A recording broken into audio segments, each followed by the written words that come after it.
2024 Honda NX500.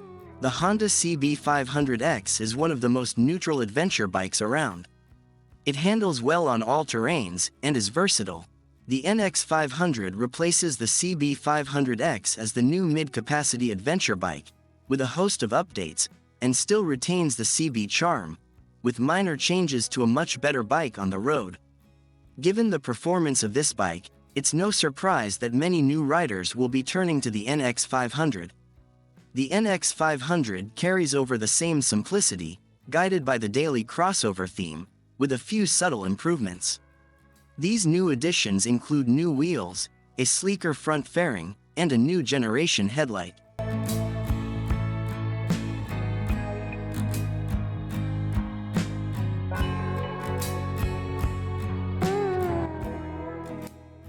Honda has updated the rear monoshock with a retuned setup, bringing it on par with the front forks.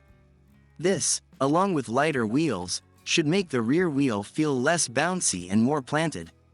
NX stands for New X Over, which describes this bike perfectly. This is a crossover bike that can handle almost any type of terrain. The NX500 is equipped with HSTC.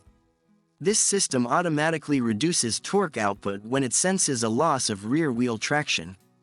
True to Honda's style, the header looks impressive, the new Y-shaped 5-spoke wheel looks sleek, the minimalist rear adds balance.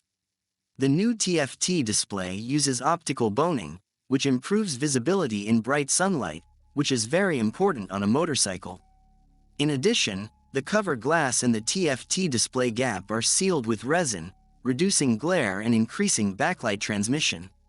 Honda hasn't done much tinkering, other than retuning the ECU for better throttle response. That's not a significant change, but considering the overall lighter weight of the bike,